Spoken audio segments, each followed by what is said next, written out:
Welcome back, Fayettes, and Fantasy Fiends. You are listening to Booked for Two. I'm Scott. And I'm Genevieve. If you're new here, welcome to our brand of chaos. We bring the male and female perspectives, the wild theories, the heated debates, and of course, the couples banter you never knew you needed, but now you can't escape. She likes her books full of morally gray characters, spice, and enough romantasy to make a fae male brood for centuries. And he likes his full of epic fantasy, sci-fi, and deep emotional character arcs that ruin his life for days. And somehow we make it work. All right, let's give a Gin Rummy update real quick. Oh, God. The score is officially 1,358 to 1,082 in my favor, clearly.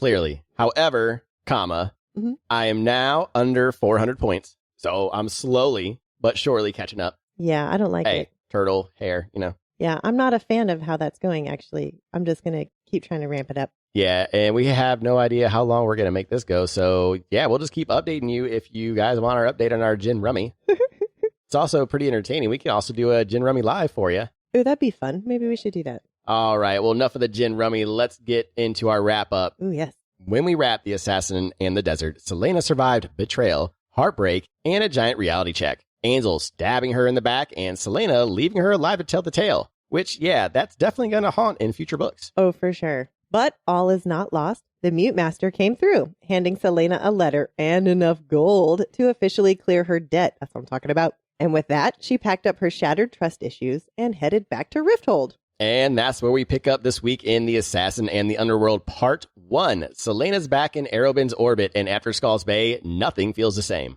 Not between her and Arobynn, not between her and Sam, and definitely not with the new players starting to slip into the story. Today, we are diving into chapters 1 through 5, where old alliances start to rot, new power plays begin, and Celaena realizes home might not be the safe place she thought it was. And trust us, you're going to want to keep your dagger sharp for this one. But first, yeah, it's our shameless plug time. But hear us out. This part actually matters. Subscribing, following, leaving a review. It's not just numbers. It helps other book nerds find us, and it helps us keep making the show better for you. So if you've been listening and loving it, or even if you got notes, we want to hear it. Your support means everything to us. And make sure you're following us on socials for sneak peeks, behind the scenes chaos, and updates. Every Saturday, Sunday, we post the chapters we're covering next, so you can read along or read ahead and scream in silence until we get there. And if you haven't already, come hang out in our Discord. Want to scream about plot twists in real time, theories, unhinged book ramps at 2 a.m.? We've got a space for that. Our Bookish Chaos crew is growing fast, and it's a vibe. Grab the link in our socials or in the episode description and come join us. Zero judgment, just pure reader energy. Ooh, and now you can watch us on YouTube. Yes, our beautiful, overly expressive faces are now part of the experience. Rants, spirals, spicy scene reactions. You can witness them in full HD. Maybe not the reactions. Now, speaking of YouTube, I apologize. We have not had a video in a while. There have been a few technical difficulties that are out of my control. Unfortunately, the software for podcasting is still in its infancy for video, so we are working with what we have, and we don't have the support of the Joe Rogans, the famous podcast have, so please be patient, and I promise we will get back to the videos on YouTube. And if you ever listen to an episode and you think, you idiots, you missed this part, good news. We actually want to hear about that. Join us live every Wednesday at 7:30 p.m. Central on TikTok. Sometimes we debate theories, sometimes we spiral about character deaths, and sometimes make Scott read spicy parts out loud. Oh, and stickers and bookmarks are available, whether you want to deck out your water bottle, Kindle, laptop, or just pretend to be organized with a cute bookmark. We've got you covered. Get them at bookfor2.com or through the link in our socials. Okay, now before we hit play on the trauma, 2 quick warnings. This episode contains spoilers for Throne of Glass and Crown of Midnight and The Assassin's Blade. If you're not caught up, consider this your official spoiler shield. Also, quick heads up for anyone new. This is an adult content show. We swear like emotionally unstable side characters. We talk about murder like it's brunch. And yeah, there's a decent chance we'll describe spicy scenes with an enthusiasm of a Food Network host. If you're looking for a wholesome book club experience, well, that's adorable, but you might be in the wrong place. All right, spoiler warning's been dropped. The tea is hot and the chaos is ready. And now let's dive into The Assassin's Blade by Sarah J. Maas. Yes, let's turn the page. Run, Forrest, run. It's chapter 1. Apologies. and other red flags. She's home. She's ready to move out. And she's not taking any more beatings from Arobynn. Welcome to Chapter 1. It's been 3 months since that night, since Arobynn beat her bloody and unconscious. And now Celaena's back in Rifthold. Letter from the Mute Master in hand, her fuck around and find out energy locked and loaded. She has practiced this confrontation for weeks now. Her debt paid, she's moving out, never lay another hand on me. And Wesley, ever the grumpy bouncer, tries the classic, hey, he's busy line. But Celaena just breezes past him with a, hey, nice to see you too. And a smile sharp enough to leave a scar. Celaena tossed the letter onto Arobynn's desk, opened her mouth to start her prep speech, and got hit with the universal hold up finger in the casual have a seat. Classic. This dude's rocking his I run this shit hat like it's duct taped on his head. He just slides the letter aside like it's junk mail and proceeds to read not one, not two, but 3 other letters first. Power move, douchebag edition. So she sat there, stewing, while he slow-rolled her into oblivion. Honestly, it felt like waiting for Tywin Lannister to finish counting his gold bars. And it gets worse. She's sitting in the same damn chair as that night. Sure, the blood's washed out of the carpet. Good for him. Must have called in the Wolf of Wall Street cleaners. Nice. But it's all still there. Ghosts clinging to every thread. She braces to start her speech, but he cuts her off with an, I'm sorry. Cue the emotional whiplash. Every word that she's been preparing, poof, gone instantly. Arobynn spins his web fast. Regrets, prayers, promises he wishes he could take it all back, that every day without her has been torture. And for a hot second, she actually wants to believe it. When she asked why he didn't come after her, he whipped out an excuse faster than a kid caught with a broken lamp. And sure, he said the right words, but Celaena's eyes scream bullshit louder than words ever could. He tries to smooth it over with a brooch, the first of many, he says, all smiles. And then the man has the absolute balls to touch her face like they're in some Hallmark movie.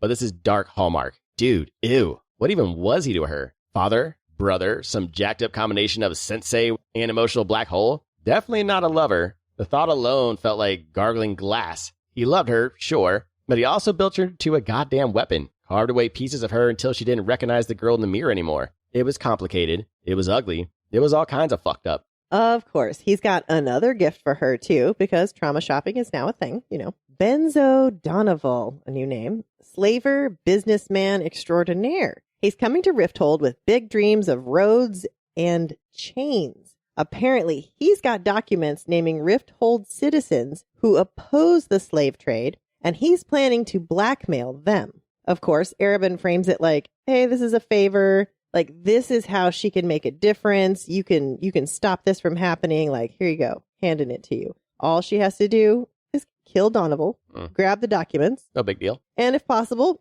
ID this mystery Rifthold contact. It's simple, right? Here it is on a platter. And oh, look, his ex-wife's the one hiring the hit, which definitely isn't suspicious or anything. Arobynn drops the details like he's handing out party favors. 6 days, private meeting room at Donoval's rented house. Upstairs, maybe. Keep it casual. Every word he says feels like it's dripping red flags. It's so neat, so perfectly tied up. It's practically screaming trap in neon letters. Celaena's job? Find out the details. What room, when, how many guards, get in, take him out, grab the blackmail documents, and bounce. Bonus points if she can ID and maybe ice the Rifthold contract, but no promises on that payday. Oh, and just wait for the clincher. Arobynn says he's not taking a cut of the contract money. Okay, that's another freaking red flag. Ugh. He throws in the sad glimmer eyes again, and Celaena hesitates. Just for a heartbeat. Maybe he is really sorry. Maybe he's not the monster she thought he was. Girl, bestie, sweetheart. No. Anyways, this isn't about gold. She doesn't need the money, but it's about stopping the slave trade again. It's about her conscience. It's about the girl the Mute Master tried to rebuild from the ruins that Arobynn left. And when he opens his arms for a hug, thank God she steps back. Ugh. She tells him, I'll think about the deal with Donoval. The exhaustion hit hard the second she started up the stairs toward her room. A month of getting her ass handed to her in the red desert, a month of trekking back home, plus a shiny pink scar on her neck as a little fuck you from Ansel. Celaena had to clean up a little before rolling back into Rifthold because showing up at the keep looking like a gutter rat, yeah, hard pass. Still didn't stop her from feeling like she needed a full chemical peel for her soul. She's about halfway up the stairs when she hears it. Laughter, music, voices. Like Arobynn had the audacity to throw a damn party and then pretend to be busy just to make her wait. Instant rage. Betrayal all over again. But then Sam Cortland steps into the hall. He's alive, walking. He's whole. She takes him in like she can't quite trust her own eyes. He's got no limp, no new scars that she can see, no ghost-haunted stare. Had Arobynn even punished him? Did he just get a fucking free pass while she got left bleeding on a marble floor? They have one of those awkward, stilted, I don't know how to talk to you exchanges that honestly, if we weren't screaming internally already, we would be now.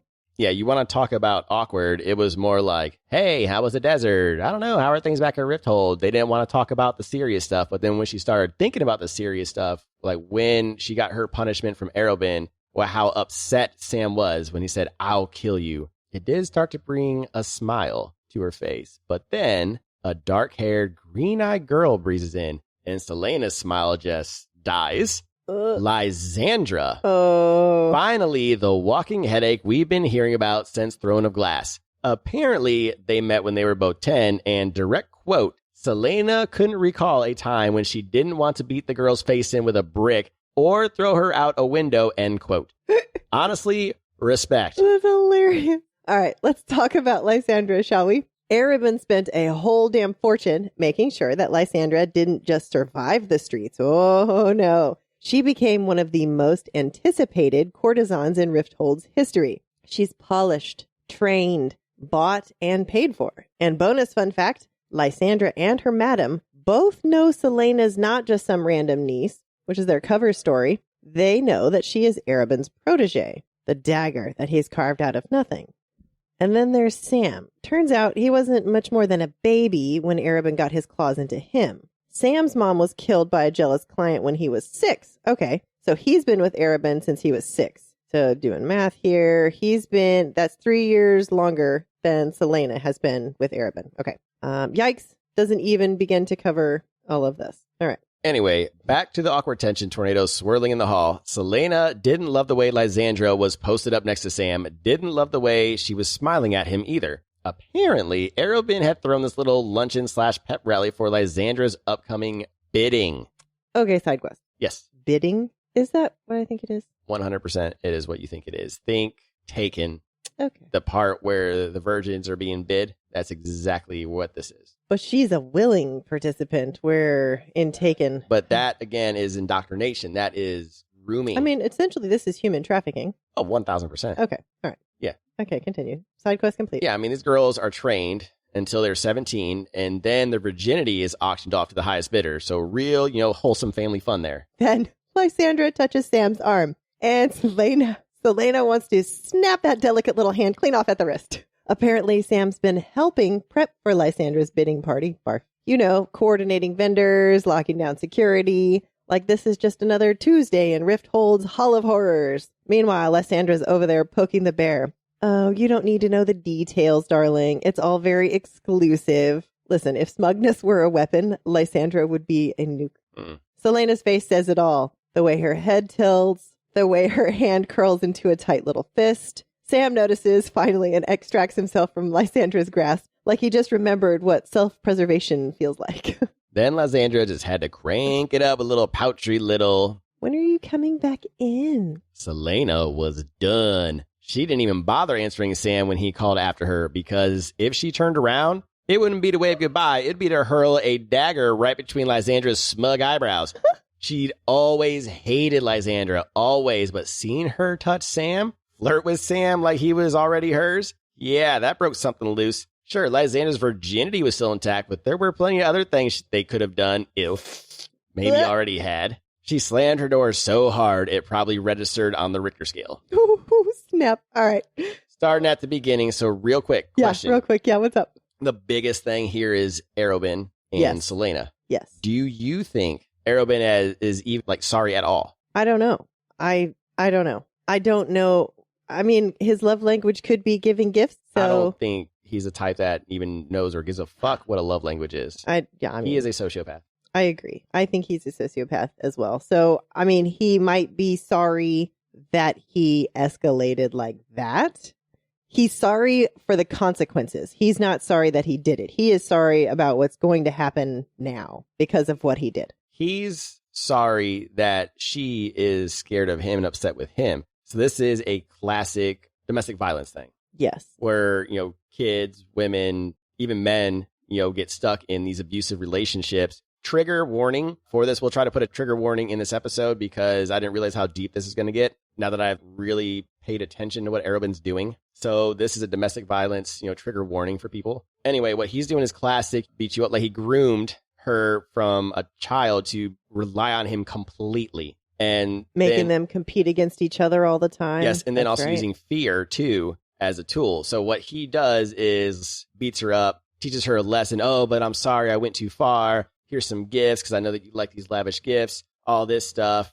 Forgive me. It won't happen again. Blah, blah, blah. Happens again. And it's this repeated cycle over and over and over. But a lot of these women are so brainwashed into this. And a lot of it has to do with religion, too, and the way they see their parents grow up. You have to stay with your family no matter what. You have to make it work no matter what. And so she feels like she can't leave because she could have stayed with the Mute Master. Yeah. The Mute Master would have taken care of her. I guaranteed it. But she was worried about Sam, right? That's why she came back? Yes, she did come back for Sam, but also she came back for Arobynn. Like, she wanted to prove her worth. That's why that letter was so damn important. Because she knew that Arobynn would hunt her down if she didn't come back with it. And also the way he just said, fuck your letter, when she dropped it there. I don't like his attitude at all. Well, I would hope not. This is extreme abusive attitude. Yeah, good. That's why I'm glad I didn't go with Arobynn on my back when we ran the mud run because we hadn't gotten this far into his life. I just thought, assassin, leader, found her when she was 8. They probably trained together, blah, blah, blah. I didn't know how disgusting this relationship was. So I'm glad. Thank God for the Facebook group, the Sarah J. Maas Facebook group for talking me out of doing the Arobynn. I did Ben, so it ended up working out. They also suggested that you could do Wesley. So real quick, we just met Wesley. But he's not an assassin. He's just Arobynn's bodyguard. Yeah. He's got all kinds of blades and daggers, I guess, strapped to his body. So clearly he's going to know how to use them. How would he be an assassin's bodyguard if he didn't know how to bodyguard? If he's the king of assassin's bodyguard, Wesley's a fucking badass. Yeah, that's what I'm saying. That's the only thing. Because if he needs a bodyguard, and Wesley's a badass. But check this out. Yeah. She's never seen him train. So she has no idea what he's capable of. Yeah. So she can't know his moves and know how to counter his moves because she's never seen him train. And what sucks is people suggested I could be Wesley, but I didn't feel right putting Wesley on my back because we hadn't met him yet. I didn't want to go ahead of our fans and you. Read ahead and be like, who's Wesley? Yeah. But next race we'll do Wesley. It'll be fine. Yeah. Oh, man, that's so totally Wesley cool. Sounds real cool. All right, let's move on. So he does have a new job for her. He wants her to watch. So what's his first name? Benzo? Yeah, Benzo. So real quick, when I heard the word benzo, that's a drug, right? I think Benzos? I think that's a street name for a drug. And wasn't that the drug that Wolf of Wall Street? Because you said the name Wolf of Wall Street. I did. And I think that's what those were Quaaludes. He got fucked up on Quaaludes. What are benzos? I'm gonna get tagged by. I know, right? FBI's like, what the fuck are they looking at? Why are they looking at benzos? Oh, sedatives. Yeah, I mean, kind of sedatives. Okay, they're sedatives. Okay, yeah, they're so yeah, like Quaaludes, kind of. So just depressants, essentially. So I'm wondering if this is like a sly joke from SJM because he's a businessman, this Donovan guy, like a disgusting slave trading piece of shit businessman, and they all did benzos and shit like that, like all these. So I wonder if that was like a slight little, Oh, maying. Oh, that's interesting. Anyway, so slave trade. Yeah, slave trade. To stop another slave trade, and this dude's wife or ex-wife is putting a hit out on him. Yep. But I mean, for lack of a better way to say it, yeah. Whatever. I mean, that's. I mean, you see that shit all the time in those. What are they called? Soap opera tropes. All right, so we got to talk about the fact that he isn't taking a cut of it, though, because that. Yeah, you thought that was weird. That screams red flag. He takes a cut of everything. Is that another part of his gift to her? I mean, that's how he words it. So you smelling setup? Yeah, totally. So then my question is, and this was really just random out there, is there a way to trace money in this time period? Like, is there a banking system? Like, what did I call it? The Glass Castle Community Bank.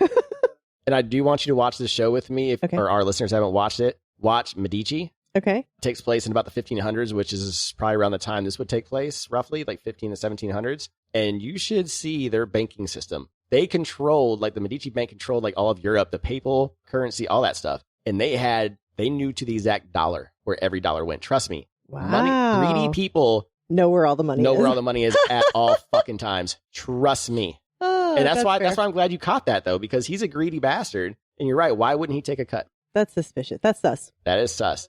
After she's done with Arobynn, she sees Sam again. Awkward. Awkward. Then it got even more awkward. Lysandra. We Finally. meet Lysandra. We didn't learn much about her, though. Dark hair, green eyes. I mean, we learned quite a bit. I mean, so she's stunning. She's a soon-to-be courtesan. Yep. And so just like I mentioned in Taken, they are auctioning off their virginity. Ugh.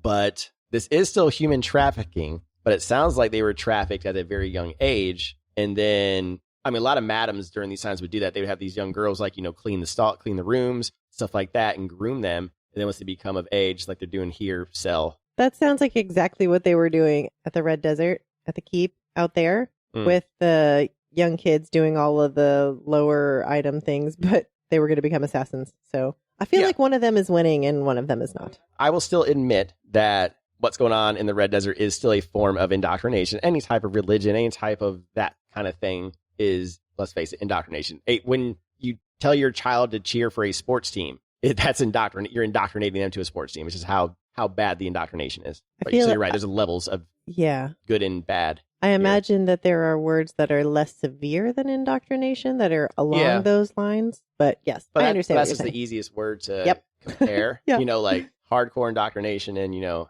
hey, like this team or not, whatever. Yes. All right. Lysandra, definitely her and Celaena do not like each other, have not liked each other. So I wonder if we're going to actually learn more about that. She's just annoying. She just doesn't like her. No, we're going to learn a lot about Lysandra. It sounds like she's going to be very important to the series, I think. Okay, awesome. Yeah. Well, they did suggest that I could be Lysandra for the run, but again, we hadn't met like a spoiler. her. So yeah. Okay. So maybe they become frenzies later or something. Yeah, okay. We'll find out. Yeah. All right, you ready to turn the page? I am. Let's go. Don't mind if I do in chapter 2. I want a super suit. Because nothing says welcome home like emotional blackmail, a super suit, and your arch nemesis flirting with your almost maybe crush. Let's get into chapter 2. Celaena lounges with her morning tea, lazily picking apart the next gift Arobynn had sent over. 2 gold hair combs, sharp and delicate, shaped like fish fins. Honestly, they were badass. She practically launched herself at the mirror to try them on. And yeah, she had to admit it. The man had killer taste. It was nice being back in civilization, even if her nails looked like she clawed her way out of a grave. And her hair was framed like a busted broom. Because I know about that. Whatever. Let the rain roll in and soak the Melisandre convoy. It wasn't about to mess with her very necessary pampering plans. She still hadn't given Arobynn an answer about Donoval. Not that he wasn't trying. He'd been playing the doting game all week, serving her food himself, talking all soft and careful like she might shatter. It was enough to make her skin crawl. Ugh, and mine. And mine. Ugh. Yeah. Ugh. Anyways, fast forward. Fresh hair, fresh nails, fresh eyebrows. Fresh and so clean. Fresh and so clean. Outcast. Celaena stepped out into the soggy mess of Rifthold, looking like she gave a damn, and honestly, she was feeling herself. The Melisandre convoy was crawling into the city, wagons closed up tight against the rain. Boring. Total bust. I can't stand the rain. She'd been hoping for, like, a tinkerer's parade of weird little gadgets and mechanical marvels. Instead, it was just waterlogged rich people guarding their crap. If they weren't opening up shop anytime soon, she was about 2 seconds away from turning her newly polished ass right back toward the keep. Somehow, standing there in the rain-soaked city, her brain decided to betray her. Thoughts of Sam wormed their way in. And not the good ones either. Before she knew it, she had fully spiraled about what he might be doing with Lysandra, no less. Fueled by pure rage and zero logic, Celaena marched herself straight into Arobynn's study and agreed to take the Donoval job. Cool, real cool. Let's use our heads. Because obviously the solution to emotional chaos is murder assignments. Makes total sense. Oh, God. Okay, the next morning, Celaena's trying on what can only be described as a super suit. Straight out of The Incredibles, but make it high fantasy assassin core. Talk to any guy who is watching Incredibles. Elastigirl is everyone's favorite. There's a reason why. Yes, I understand. Well, Celaena's suit is thick like leather, but without the weird shininess. It's like armor, but it's soft and flexible. Deadly. And it has hidden weapons. Hell yes! There are blades strapped into the sleeves, actual blades, that spring out with just the flick of her wrist. Honestly, that's totally cool. Also, it's very terrifying. One accidental hair flip at the wrong moment, and she's going to full Marie Antoinette on herself. Oh, you know what that reminds me of? Mm-hmm. You ever the first Spider-Man with Tobey Maguire, where he's trying to figure out how to shoot the spider web and he keeps doing the wrong hand combinations? Yes. Oh my gosh. But instead, she could actually cut her hands off. Yeah. She's got to be, figure that one out real quick. The Donovan job was set for 4 days out, which gave her just enough time to break in the new gear and figure out all the security about her fancy rental house. Plenty of time to case the joint, pick a kill plan, and maybe avoid accidentally stabbing herself with her own hidden blades. The suit and the fleece line boots that came with it were both gifts from Arobynn. Gross. And this wasn't just any upgrade. This was a game-changing. Okay, not bad. She was basically a one-woman wrecking crew now. Not that she needed the help. She was Celaena Sardothian, after all. After all. Of course, Sam and Arobynn are also getting suits made, of course. But Sam has to pay for his? What a dick. Arobynn apparently doesn't give Sam gifts, which is interesting. I'm filing it away for later. Once the clock chimed 11, Arobynn ghosted out of the room, leaving Celaena with the tinkerer to finish her final fittings. And because Celaena is the moment, she casually asked, hey, could you stitch this tiny scrap of spider silk into the suit right over my heart? Foreshadowing. That is the perfect use for that priceless little piece from the merchant in the Red Desert. And you just know that's going to matter. Someone's going to aim for the heart before this is over. 1000%. Foreshadowing. Yes. Truth. On her way out from a tinkerer's shop, she practically collided with Sam. And of course, the first thing out of his mouth, not hi, not, hey, you look badass. No, he asked the new getup was another gift. Jealous. Celaena being Celaena tossed it right back at him. Was that a problem? She caught the way he shifted, arms crossed over his chest. Classic Sam meat shield stance. Not a problem, he said. He was just surprised. Surprised she could still accept Arobynn's gift after what he'd done to her, after everything. How could she forgive him? And real quick, we're going to do a reading because it shit gets heated. Yes, it do. All right. Ready? Quote. Quote, forgive him? I'm not the one cavorting with Lysandra and attending luncheons and doing whatever in hell it is you spent the summer doing. You think I actually enjoy any of that? You weren't the one sent off to the Red Desert. Believe me, I would rather have been thousands of miles away. I don't believe you. How can I believe anything you say? What are you talking about? Nothing. None of your business. I don't want to talk about this. And I don't particularly want to talk to you, Sam Cortland. Then go ahead. Go crawl back to Arobynn's study and talk to him. Let him buy you presents and pet your hair and offer you the best paying missions we get. It won't take him long to figure out the price for your forgiveness, not when. She shoved him. Don't you dare judge me. Don't you say one more word. That's fine with me. You wouldn't listen anyway. Celaena Sardothian and Arobynn Hamel, just the two of you, inseparable until the end of the world. The rest of us might as well be invisible. That sounds an awful lot like jealousy, especially considering you had 3 uninterrupted months with him this summer. What happened? You failed to convince him to make you his favorite? Found you lacking, did he? Sam was in her face so quickly that she fought the urge to jump back. You know nothing about what this summer was like for me. Nothing, Celaena. Good. I don't particularly care. His eyes were so wide that she wondered if she'd struck him without realizing it. You want to know what price I asked for forgiving Arobynn, Celaena? She slowly turned around. My price was his oath that he'd never lay a hand on you again. I told him I'd forgive him in exchange for that. End quote. Whew. And damn, she wished he just punched her in the gut instead. That would have hurt much less. Scene change. How could she ever look Sam in the eye again? Ever speak to him again? Hearing what he had done for her, standing up to Arobynn like that, there weren't enough words in the world to cover the gratitude and guilt she felt. And there was no taking back what she said to him in the hallway. That damage was done. Later that day, while she was still stewing in her own emotional mess, Arobynn came knocking. Donovan was going to the theater that night, and spying on him there would probably be smart. Convenient. Very convenient. So convenient, in fact, that Arobynn casually forgot to mention that Sam and Lysandra would also be attending. She found that out the hard way when she climbed into the carriage and found herself plopped down right next to Sam. I love that for her. Okay, rough night. I guess we're off to the theater. Let's take it from the top. All right. So she is out trying to get bougie because Arobynn is disgusting and keeps giving her all these gifts. Nice gifts. Yeah. Apparently. They're very, I mean, he has good taste. Yeah, but he's still disgusting for it. Yeah, I don't like it. And then he buys her a brand new assassin suit. Yes, but makes Sam pay for his. And he never buys Sam gifts? That's the whole control thing. So this is another classic example of how you control a male versus how this type of person like this would control a female, right? So he's controlling Sam by Sam vying for his love, like being jealous of Celaena. He's doing this on purpose. That's why he makes Sam pay for everything and why he buys Celaena all these flashy gifts. He wants Sam to vie for his love. That's a whole different thing. It's just like a little boy always looking up to their father and vying for that love.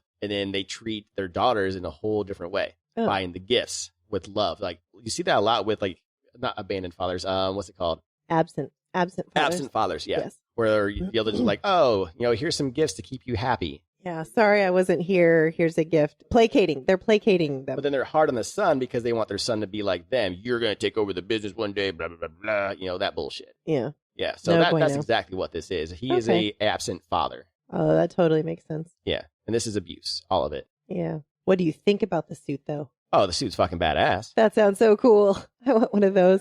Yeah, but you can see when she runs into Sam, the jealousy. Yes. As well as what he had to do to keep her safe. Yes. I mean, they needed to have that conversation because she had no idea what he went through. Yeah. Yeah. So, I mean, the conversation had to happen.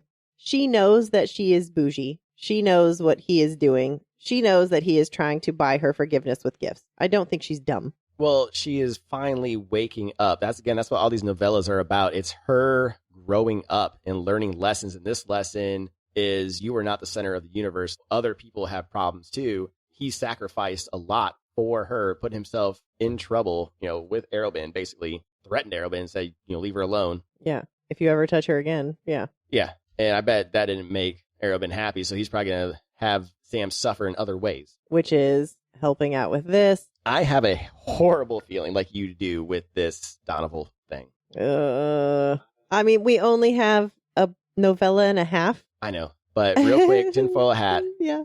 Go. I feel like this is a setup. This is the setup to get Sam and Celaena caught. I still think he's bitter about Skull's Bay. And especially now that Sam tried to put him in his place, that this is all set up. That's what it feels like. Yeah, sure. Something bad is going to go down. Yeah. Well, the only way we know that is if we turn the page. Yes, let's go. Like watching Glee in Chapter 3. The music stirs. Wondering if Genevieve brought her tissues for this chapter. Let's go into Chapter 3. Hey now. Party har. You cried. All right. In the theater, in Arobynn's personal box, Celaena naturally beelined it for her usual seat. Oh, interesting. Closest to the stage. She couldn't help but glance longingly at the empty royal boxes. Kind of depressing, honestly. No one is there. This is where she felt the most at home. That's interesting. Noted as well. How much time does she actually really spend at this theater? And she actually notes that her apartment is about double the distance that the keep is. Arobynn pointed out Donovan to her down below, and Celaena takes some mental notes. There's really nothing remarkable about the man himself, but the 3 bodyguards, take note, they weren't lazy, nor were they bored. They were locked in. Proper threat level zeroed in vibes. Clocking everybody. The other person sitting with Donovan was Leifer Bardingdale, or Kiefer Sutherland. Donovan's ex-wife, and more importantly, the woman who hired the assassins to take him out. Celaena immediately liked her, obviously. Fighting against the slave trade, automatic points. Apparently, Donovan and Bardingdale still had a few business ties, still showed up in public looking civil and friendly. Nice little cover for plotting murder. Classy. Sam and Lysandra joined them in the box right after. Sam dropped in the seat behind Celaena while Lysandra plopped herself right beside her. Perfect. Just what Celaena needed, a front row seat to Lysandra's personal reign of chaos. And of course, Lysandra immediately starts name dropping everyone she can see, and Celaena tunes her out faster than a kid zoning out during math class. What she needed was to say something nice to Sam, to apologize, anything. Finally, after way too much internal screaming, she turns around and manages to say, "You look handsome." I'm going to pause because this is exactly how I imagine that went. She's all freaking out, and finally, "You look handsome." Anyways, she immediately whips back around towards the stage, full panic mode engaged. She tried, okay? She blurted something out. Then her thoughts snapped back to Donovan. How could that man sit in a theater like this and not hang his head in shame? How could he live with himself, knowing what he was about to do to his own people? The chandeliers creaked their way up into the ceiling, dimming the theater into a soft golden haze. It's showtime. Just as Celaena was trying to get her head back in the game, she felt Sam's hand brush her shoulder. He leaned in, voice low against her ear. You look beautiful, though I bet you already know that. She turned just enough to glare at him, catching his stupid, irresistible grin. Then she whipped back around toward the stage, fighting the traitorous smile tugging at her mouth. She was thinking about that Sam meat. And as the gold curtain lifted, the world, the worry, the mission, all of it slipped away into nothing, just like she wished his shirt would slip away. Oh my gosh. Well, now it's about the music. It's always the music. It annihilated her. It stole the air from her lungs, wrenched tears from her eyes before she even knew they were there. And when those final notes swelled, when the whole theater seemed to breathe with it, a gasp tore out of her. She didn't even fight it. Couldn't. The tears came fast, blurring everything into gold and shadows. And then there was silence. In that silence, the world rushed back in. Too loud, too real. And then the applause exploded around her. But she barely felt it. She was on her feet, clapping, crying, just trying to hold it all together. Even Lysandra snide little, I didn't know you had a shred of human emotion in you, barely brushed her. Sam throwing a sharp, shut up, back at Lysandra helped. By the time Celaena remembered why she was even there, why Donoval even mattered, it was too late. He was gone. Sam was gone. Arobynn was gone. Lysandra was gone. The theater emptied out until only she remained. Just Celaena and the ghosts of the music still humming in her bones. How those waterworks over there? I'm doing okay. Yeah. Suck it in. Yeah, I'm trying to. I'm okay. All right, back at the keep. Arobynn was hosting a party for Lysandra, her madam, and a bunch of artsy-fartsy people he dug up somewhere. Thankfully, he kept it contained to just one of the drawing rooms. Small favors. He invited Celaena, naturally, but she pulled the too tired card. And then she had the nerve to say it was only 10:30 and she didn't want to feel pathetic going to bed that early. Meanwhile, our bedtime has been flirting with 9 p.m. for years. It's pathetic. But nah, that's peak luxury. I am pretty upset about that statement that 10:30 is pathetic. Yes. Whatever. Anyways, so instead, she slips into one of the music rooms. When she was 10, she had been ordered to find at least one refined skill other than murdering people. And that's how she found the pianoforte. And somehow, impossibly, she had fallen in love with it. She didn't take formal lessons anymore, but whenever she could find a quiet moment, she let herself sink into the music. Tonight, the songs from the theater were still thrumming under her skin, begging to be let out. She tried for minutes, long, frustrating minutes, to find the right keys, to recapture that same feeling, but she couldn't get there. The notes in her head were perfect. The reality under her fingers, not even close. Frustrated after bombing a pianoforte session, Celaena slammed the lid and stomped into the hallway, straight into Sam, who was leaning against the wall like he owned it. Sam meat out and everything. Ooh. Of course he'd heard her screw up. Of course. Close, but not quite the same, is it? Sam teased, falling into step with her. Celaena tossed back. I can't be the best at everything. It wouldn't be fair to everyone else. Honestly, fair point. Sam shifted the subject fast, asking why she hadn't followed Donoval after the theater. Celaena shrugged. Some things were more important than death. And Sam's eyes flickered at that, soft and dark. I know. When he didn't drop her stare, she pushed back. Why was he even helping Lysandra? Sam frowned, but he explained. When Lysandra wasn't putting on a show for a crowd, she actually wasn't that bad. What she really wanted was just acknowledgement, someone to see her, Celaena to see her. But the real reason he was helping was because Arobynn told him to. Because the last time Sam disobeyed, he'd been beaten and then in and out of consciousness for days. Sam's face shifted at that, something dark flashing through his eyes. And then he dropped the real bomb. His punishment after Skull's Bay wasn't some beating. It was standing there, helpless, watching Arobynn beat Celaena instead. When Celaena asked why, Sam just looked at her like she already knew. But Celaena decided she didn't want the answer. She did what she always did when her emotions got too heavy. Switch topics. Was Sam planning to bid for Lysandra? He just laughed and said he didn't even have the cash even if he wanted to. The jab didn't miss. Still, the teasing went a little sideways. And when Sam flashed that stupid grin, Celaena caved a little. Told him she hoped he had a summer romance. And then, to twist the knife, she mentioned the Mute Master's son. An instant smile wipe out. Sam's face pales. For a moment, Celaena wishes she could grab the words and shove them back down her throat. But once again, too late. As Sam turned to leave, she actually caught his arm, though, and asked him quietly if he would help with Donoval. She even offered to pay him half the money. But Sam didn't want the money. Ruining another slave trade operation? Payment enough. Nice. But Was she sure she even wanted his help? She choked out a yes, though even she wasn't sure if it sounded genuine or just plain mocking. Sam studied her for a second, then finally nodded. Tomorrow, then. Celaena wanted to say more. God, she needed to. But the words got stuck somewhere between her chest and her pride. She turned to leave, but Sam's voice caught her. I missed you this summer. This time, she didn't look away. Even though I hate to admit it, she said, holding his gaze. I missed your sorry ass too. Aw, finally a sweet moment or two between Celaena and Sam. That's actually only going to make this suck more later. All right. Anyways, back to the top. All right. So we're in the theater, and she's in her feels. Obviously, we know she loves music. She goes to the theater all the time, apparently. I mean, she has to have for this to be, quote, in the book. If there was one place where she felt the most at home, a place where she felt happiest, it was here in this theater with the red velvet cushions and the glass chandeliers and the gilded dome ceiling high above them. We also know of her love for music. In Throne of Glass, we had a big chapter where she played the pianoforte for the first time since she was set free from Endovier. Yes. And that was a huge moment for her. I can't remember. Was this the same song that she was trying to play here?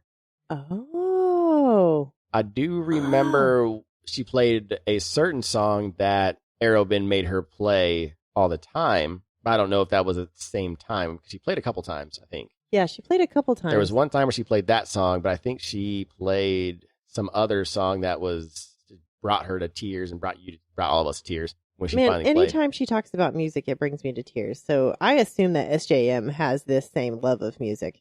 Yeah, but we still got to talk about feelings because Sam really kind of opened up at the end there saying, I missed you this summer. He did. And she reciprocated finally. And they're going to go on the job together, looks like. I mean, she doesn't need him, but she realized that she messed up when she brought up Ilias, the Mute Master's son. I do feel like Arobynn somehow planned this. Like, I think he knows that Celaena would bring him in the fold. I have a bad feeling. I do too. Really bad feeling. Oh, there's so many just little... And it doesn't help that we know what happens to Sam. Yeah, we know he dies, obviously, but we don't know how. For instance, take the prequels for Star Wars. You know Anakin dies, you know Darth Vader dies, but you still want to watch the story of how everything happened. You still want to see how Sam was her first love. But I want more than just this. What do you mean? I know that we have 4 more books? How many books are in this series? 9? There's 8. 8. Okay. We have 5 four books after this. No, 5 books after this. Yeah, 5 books after this. Yeah. We better get a move on. Yeah. So you ready to turn the page? I am. Let's do it. Schemes galore in chapter 4. Maas and motives. All dressed up with everywhere to go and about 100 bad ideas waiting to happen. Let's dive into chapter 4. Time for some rooftop assassin badassery. Celaena had been chilling up here for 6 straight hours now, rain slicking every stone under her boots. Across the street, the house Donovan had rented was still buzzing with activity. People coming and going all day like it was Grand Central Station. The guards weren't half-assing it either. Every face that walked through the door got a hard look. Definitely not the usual bargain bin muscle. When Sam rejoined her after scouting the other side of the house, they ran through what they'd seen. Guards, rotations, schedules, the usual hit lists, Jason Bourne style. These guys were tight, not the kind you could slip past tossing a coin down an alley. Celaena made a mental note. She'd prefer not to kill them if she could help it. We find out that Donovan had actually taken off about an hour ago and hasn't returned yet. And let me tell you, his bodyguard, that dude gave the carriage the full Secret Service inspection before they even rolled out. These guys are locked down tighter than a vault. Celaena's seen a lot of setups in her day, but even she had to admit this level of detail was pretty rare. They had scoped everything. The house, the grounds, back exits, latch types, roof heights, you name it. Like they even knew the make and model of the freaking doorknobs. Gold star. Is it a Mort doorknob? Oh, probably not. It's Oh, not going to be that cool. Well, he's a door knocker, not a knob. Or I'm downgrading him. God damn it. Poor Mort. Oh, poor Mort. We miss Mort. Yes, I miss Mort. Well, you can't overplan on jobs like this. It's always one thing you miss that gets you dead. While Sam kept an eye on the street, Celaena started profiling the rooms. Watching what the servants carried in and out gave her a solid read. Bedroom, broom closet, bedroom, storage. Then jackpot. She spotted a servant delivering what looked like a stack of newspapers and a bottle of wine into one room. A study. Had to be. If Donovan was planning any shady backdoor deals, odds were good they'd go down there. Now all she needed was time. And speak of the devil, Donoval's carriage rolled up. His big-ass bodyguard climbed down first, scanned the street like he was auditioning for security guard number 2 in a Marvel movie, and finally gave the all clear. Celaena tucked that little detail away. Noted. And now we are practically nose to nose in the shadows. Celaena and Sam are crouched so close together behind this creepy old gargoyle that Celaena actually notices the heat rolling off of the Sam meat, which, feelings alert. And then Sam, because he's Sam, just casually drops, and we're going to read this part. Quote, "So, the Mute Master's son?" She almost groaned. "How close were you exactly?" Nothing happened with Ilias. It was only a bit of flirtation, but nothing happened. Well, nothing happened with Lysandra, and nothing is going to ever. And why exactly do you think I care? Since we're friends now, I assumed you'd want to know. She was grateful that her hood concealed her burning hot face. Yeah. I think I preferred it when you wanted to kill me. Sometimes I think so too. Certainly made my life more interesting. I wonder, though, if I'm helping you, does it mean I get to be your second when you run the Assassin's Guild? Or does it just mean that I can boast that the famed Celaena Sardothian finally finds me worthy? She jabbed him with an elbow. It means you should shut up and pay attention. They grin at each other like absolute idiots. And for one stupidly perfect second, it feels light. It feels good. This part had me all smiley too. I'm all smiley right now. And then I remembered and I got sad again. So moving on. Just as they were getting cozy, crouched close together under the shadow of a gargoyle, the hulk of a bodyguard sauntered out of the house again, looking like he was on a mission. Celaena and Sam didn't even need to say it. They were up and moving, hopping rooftops all nimbly-bimbly, like they were a couple of feral cats. Whenever the gaps were too big to jump, they dropped down to the streets, blending in with the crowds like a couple of rain-soaked peasants. Honestly, it was kind of fun, if you ignored the whole potentially getting stabbed part. Holy hell, Sam. Those are some hecka questions that you just threw out there. Okay. We'll get back to that. Of course, because Rifthold is apparently just a giant open sewer, we get a full explanation of how they dam up the sewers during rainstorms and then release them in these giant tidal waves of filth to clear everything out. Ew. So excuse me while I go dry heave into the nearest alley. Ew.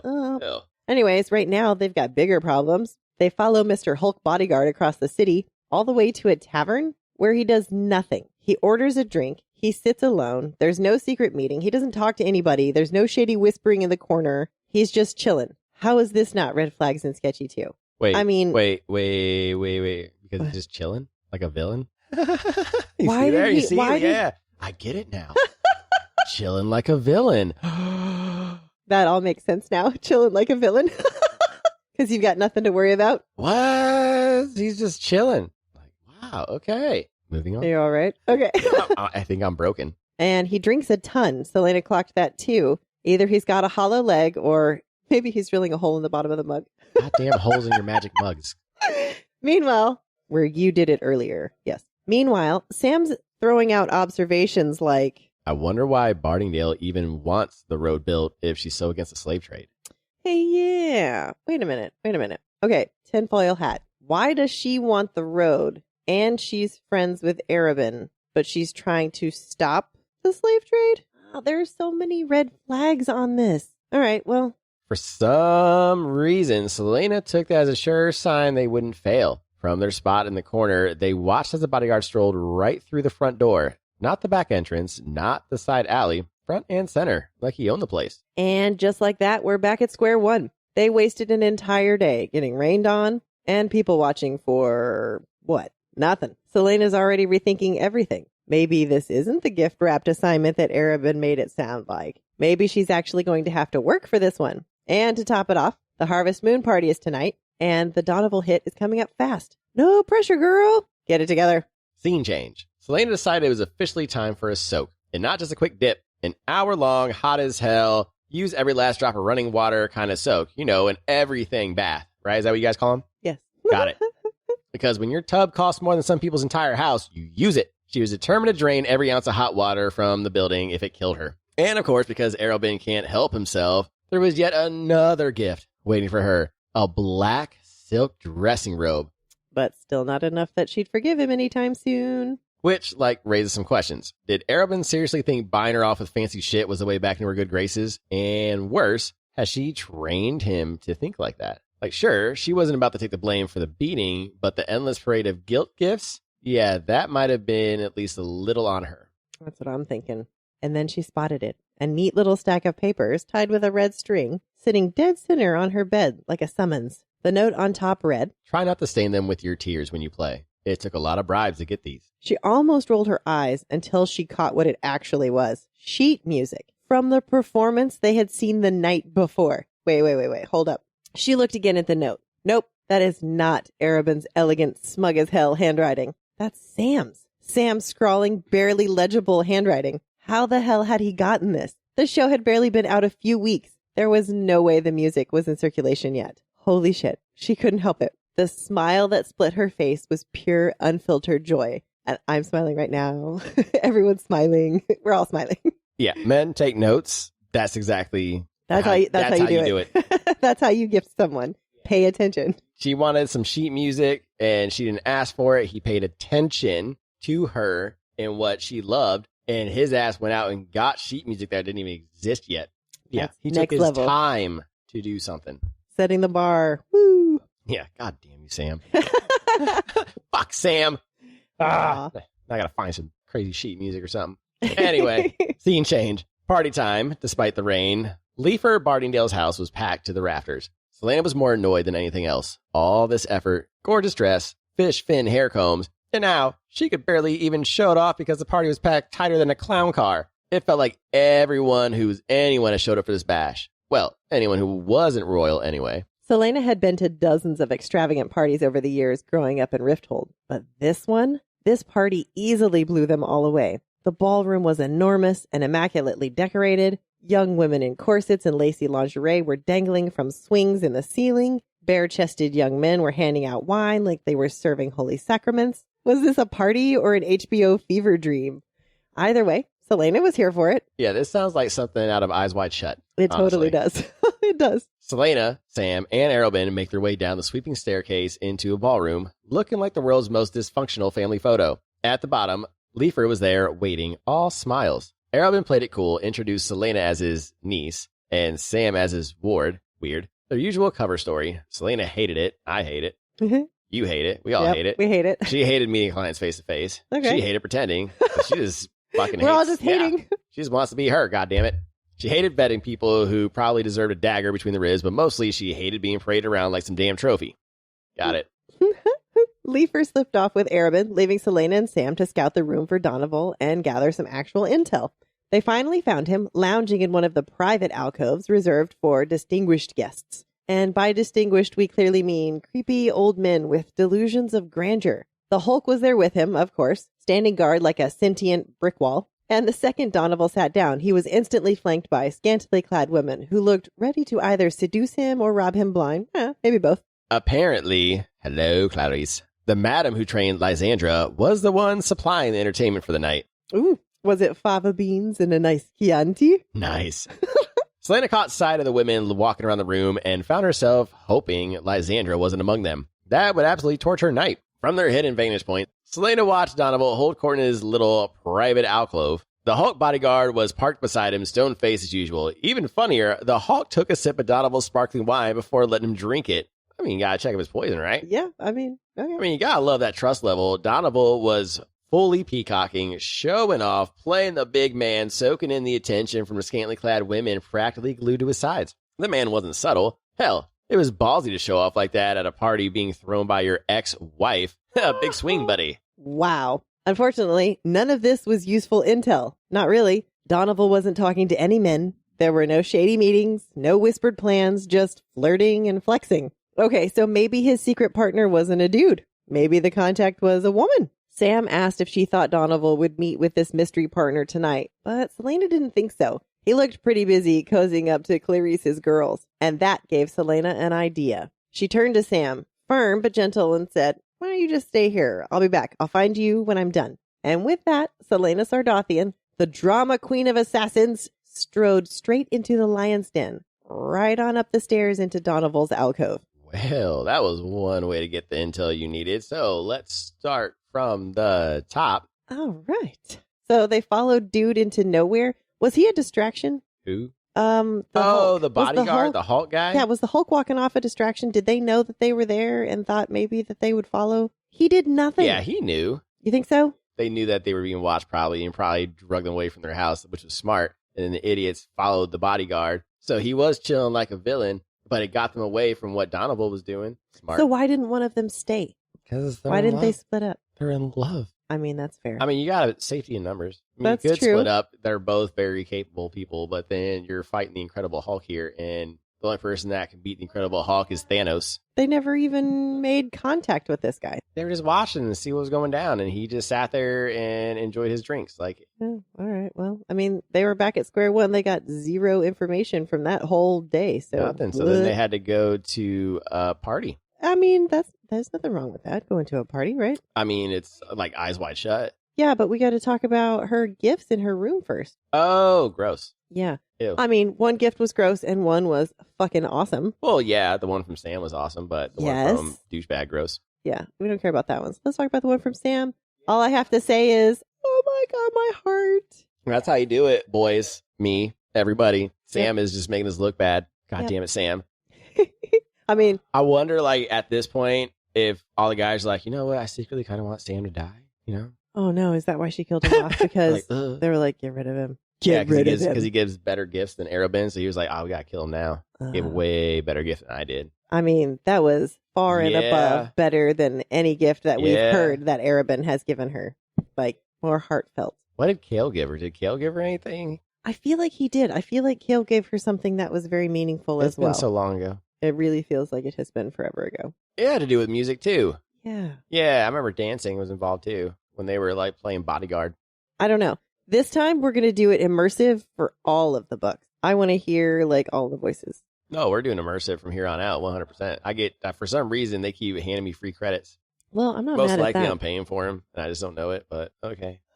Whatever. You are adorable. Well, you know how it is? Like, with those, like, what is it? What's the athletic one? The Fabletics, yeah. And the Adore Me for the lingerie, where, like, you buy one thing, and then all of a sudden you're getting charged monthly for shit, and you're like, fuck. And you didn't realize you had a subscription now? They never give it back to you because they're fucking assholes. Well, now you can purchase from them for that money. Yeah, so real quick, fuck you, Fabletics, and fuck you, Adore Me, and fuck you, all you people that do that shit, because it's like takes a million fucking steps to cancel, pricks. All right, then. Yeah. Anywho.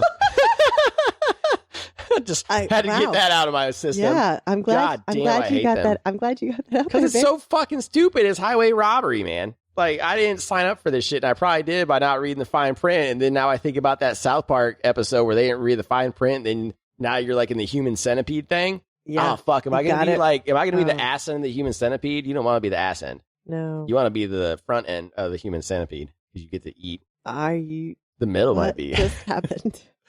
I would like to deviate from this train. Can we get off this track? No, I think we're solid on this one right now. No, we can. So we're gonna take the track and we're gonna veer off to Leifer's party. Okay, good. Let's go to Leifer's party. Which is also crazy. It sounds like some eyes wide shut shit. I mean, are you just basing that on the young women in corsets and the guys walking around with their meat hanging out and all that stuff? Not their downstairs meat, their upstairs meat. Bare-chested. No, when I say meat, ladies and gentlemen, I'm talking about chest. I'm talking about, like, when I say Sam meat, she's thinking about his pecs, his chest. Yes, so I'm talking about yeah. man meat and also women meat. Oh, we could probably come up with there. Melons? No, that's degrading. We don't like that. No, we don't. No, we'll just say breast. Nice breast. There you go. That sounds lame too, though. I don't know. We'll think of something. Okay. Whatever. Anywho, we're getting so off topic. Wow. Anyways, so she's mad. Yeah, she's mad though because there's so many people and nobody can see her gorgeous dress. So Celaena popped in there for a hot minute. I'm mad because nobody can see my dress and it's so gorgeous. Seriously? That's what we're worried about? Our dress? That's what she was worried about. Know, that nobody got to see it. So anyways. I mean, hey, you had a hot ass black dress at the gala. I mean, that's fair. It was by the same. And you wanted to be seen. You were seen. Trust me, you were seen. I was. You were seen by me. Yes. That's for damn sure. You couldn't take your eyes off of me. Anywho. All right. So it's not working well trying to get this information from Donovan. He's not doing anything. So she's basically just looking at Sam like, I got an idea, and just like storms off and right in Donegal's fucking direction. I mean, you got to use that sexitude, dude. Sexitude? The sexitude, man. I didn't know that attitude, that sexy attitude, sexitude. Oh, did you just make up a word? I don't know. I have never heard you made up anybody use theism. sexitude. You made up theist and theism. I did make up theist. So I guess I get sexitude. Okay. I made up something else too. Oh, what was it? Melody. Oh, yes. Yeah, we were listening to the music the earlier. music, and it was like, and the beat didn't drop, and we were like, but it was mellow. It's like, oh, it's like a melody. Melody. Mellowdy. Dash D-Y? Right? Yes, dash D-Y. Yeah. We gotta figure out how to spell that. Yeah, I'd say dash D-Y. Anywho. Oh my God. All right, so next chapter, we're going to start off with her talking to Donovan. Got it. All right, let's do it. We should probably turn the page. Yes, let's quickly. go. Quickly. Right now. Giving Destiny a high five in chapter 5.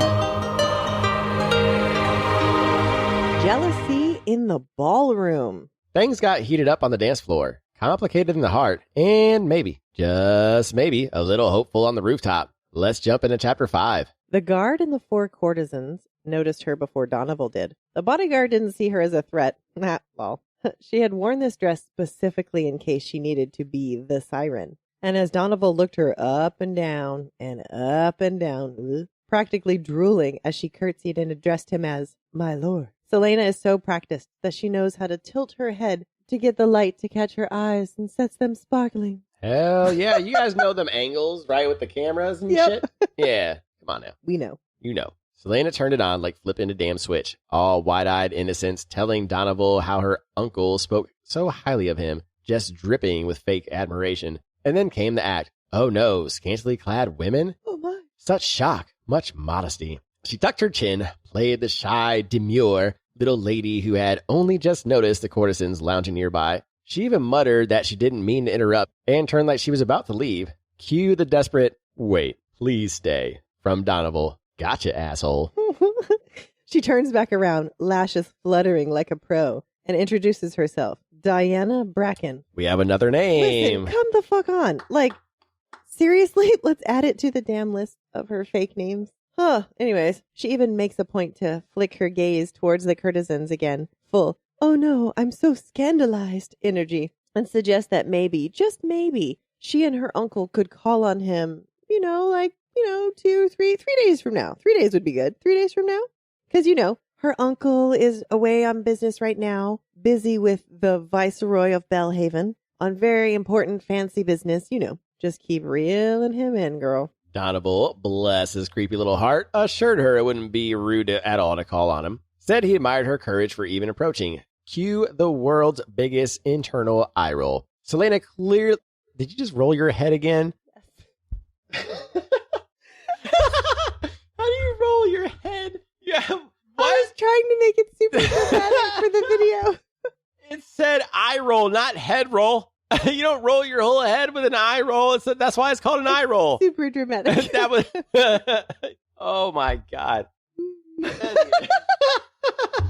Hey, listen. Your next line clearly says what I was trying to do. Yeah, obviously. Oh, I guarantee she didn't move her goddamn head. I'm just saying. Like, here's an look. Watch.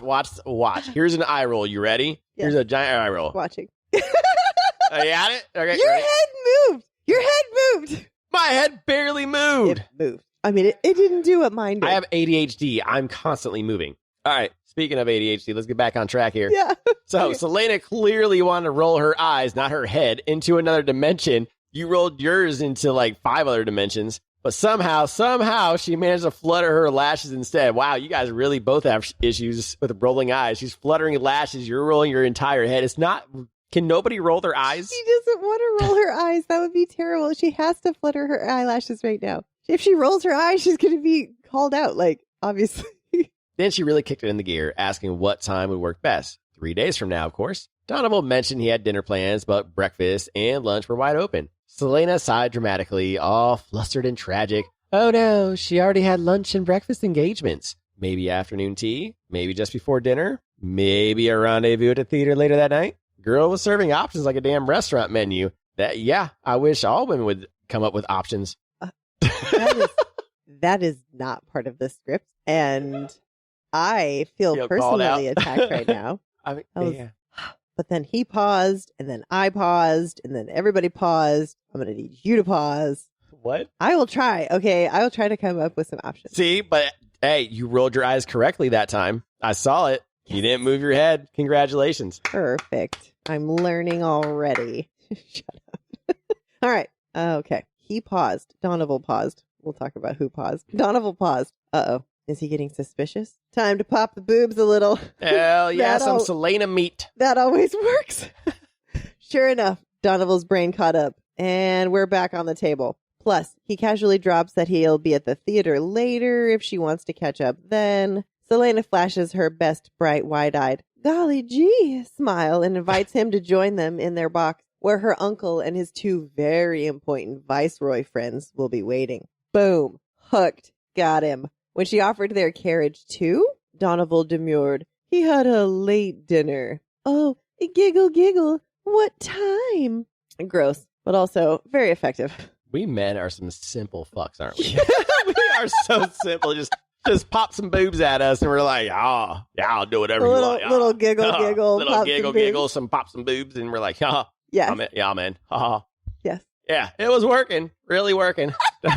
Donovan was coughing up way more information than she ever would have gotten otherwise. Dinner was with an old friend, he said. Should last about an hour. If they swung by the house around 8:30, they'd catch him at the right time. Jackpot. This time, Celaena's smile wasn't an act. She kept up the sweet talk, rattling off a bunch of nonsense about her uncle's business and how she just knew they'd all get along. By the time she finished selling it, she was pretty sure he was ready to hand over his life savings. She gave a graceful little curtsy and walked away, all polite and pretty. He even stopped by the food table and picked up a few things like a perfect demure little lady. And the second she was sure Donovan wasn't watching anymore, girl loaded up her plate like she was preparing for the apocalypse. Yeah, total Genevieve style. That's a girl after my own heart right there.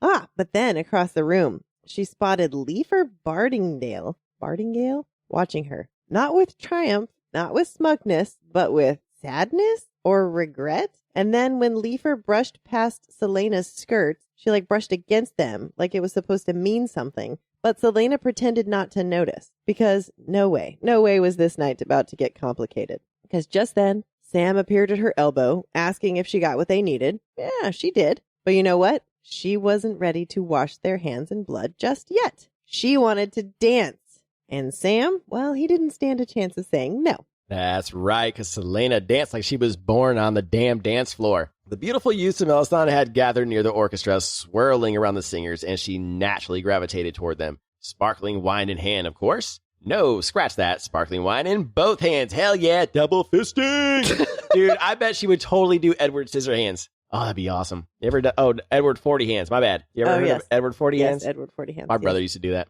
Oh, my. She drank whatever bottle got passed her way. Yes, she's a party girl.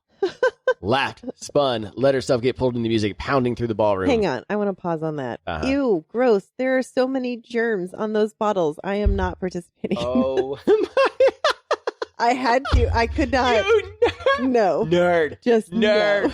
No. Nerd. Are you kidding me? You never ever went out with your friends and passed a bottle around of alcohol together? Ever? Okay. Listeners, we have a mission. Please, if you're listening, we need to make this happen. We need to take her out and show her an old school party from when we were in our 20s. One night. No. One night. She has to experience it. Germs. You have to experience it. There's germs. No. I don't friend want germs. They're friend germs. They're super germs. Friend germs. The alcohol kills it. Trust me. It's full of alcohol. You're not going to care. I'm going to need some science. I'm going to need some peer-reviewed research behind that, and then I'll think about it. How's it any different than sharing a bong hit? I mean... Your lips are still touching the same thing, right? It's just you. What? It's just you and me. Yeah, right now. But we've shared before. Fair. Yeah. Maybe at that point in time, I just didn't care. Yeah. All right. Well, we're gonna fix that. It was one night. Here's gonna be one night. Maybe some Boone's Farm. Oh my God! What? No. Why? You gotta do it old school, man. Yeah. Again. So next line. By midnight, the vibe had turned downright feral. You know how you get feral? Boone's Farm. Doing that. Yeah. Boone's that Farm. Sounds terrible. And some Bartles and jams. They're probably just mixing up whatever it is that they've got sparkling wine around. That's how you do it. Then you start mixing drinks and people start puking everywhere. That's a party. Oh, that's what's about to go on here. I'm telling you. Because look, the songs got hotter, faster, wilder. It was pure chaos on the dance floor. And Celaena was right there in the middle of it, electric with it, probably doing the electric slide. If there was an electric slide back then, you know what I'm saying? Yeah. Meanwhile, Donovan hadn't moved an inch. Boring fuck. Still camped out as a clove like a sad, bloated king, draining bottle after bottle. Not once did he look in her direction. Good. Diana Bracken was old news. So listen, I want to talk about real quick. You just said the name of a song. Yeah. Could be like the Otterland Shuffle. There you go. We do the Otterland Shuffle. Oh God. Are we gonna create it like a line dance? I'm not. No, I don't want to. I'm not line dance. No. And as the music pounded through her, Celaena lifted her arms and she brushed the fingertips of one of the swinging courtesans, and a jolt of sparks shot through her. Now, noted, was that magic? Or was it just electricity, the energy of the ballroom? Nah, that was some ecstasy, some fucking Molly. Shit, that was You think so? You think that was like sparkling? But she didn't have anything. the one song I have in my head right now. Yeah. With her like talking about like brushing the fingertips of people swinging and stuff and just vibing. Electric Feel, MGMT. Of course you would pick that song. Yeah, that makes sense. Yeah. Turn that song on and I disappear into like 8 different dimensions. You do. Well, the music shifted again. Now the drums were pounding. There was staccato beats hitting her bones, and she caught Sam out of the corner of her eye. Still keeping respectful distance, even when other girls tried to snag him, he gently, politely told them to move along. I see you, girl. I see you clocking that. Most of the older crowd had bailed hours ago because, honestly, who's still vertical past midnight besides teenagers and people with questionable life choices? Not Oh, me. we're so boring. The dance floor now belonged to the youth, the wild, the beautiful.